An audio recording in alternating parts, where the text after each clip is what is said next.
बिस्मिल्लाहिर्रहमानिर्रहीम। अस्सलाम वालेकुम प्यारे बच्चों, उम्मीद है आप सब खैरियत से होंगे। Welcome to my channel. तो बच्चों, आज हमने क्लास 1 के इंग्लिश की बुक की लेसन की रीडिंग करनी है। ये लेसन एक पोइम है, तो आइए हम लेसन की रीडिंग करते हैं। लेसन का नाम है up and down. Hoppity hoppity hop hop hop, all the way up to the top top top, down again, skip, skip, skip. Watch out, go slow, or you'll slip, slip, slip. Watch out, go slow, or you'll slip, slip, slip. Hoppity, hoppity, hop, hop, hop, all the way up to the top, top, top. Down again, jump, jump, jump. Don't fall to the bottom, bump, bump, bump. And पे लिखा है Nicholas हॉर्सबर्ग। तो Nicholas हॉर्सबर्ग जो है वो poem के poet का नाम है, यानी कि निकोलस हॉर्सबर्ग ने एक पोइम लिखी है। तो बच्चों, ये छोटी सी 2 पैराग्राफ पे एक पोइम थी जिसकी रीडिंग मैंने आपको करवा दी है।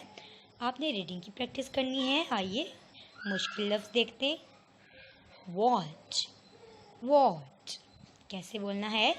वॉच, वॉच का मतलब है देखना। हॉपिटी, क्या लफ्ज़ है बच्चों? हॉपिटी, बिल्कुल ठीक बोल रहे हैं। मेरे साथ दोबारा बोलिए, हॉपिटी।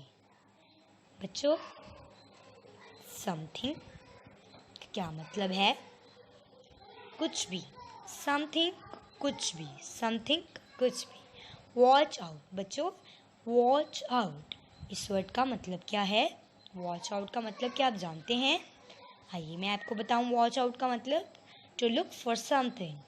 To look for something, to look for something का मतलब है किसी चीज़ को ढूंढना। ठीक है बच्चों, किसी चीज़ के लिए देखना, उसको ढूंढना।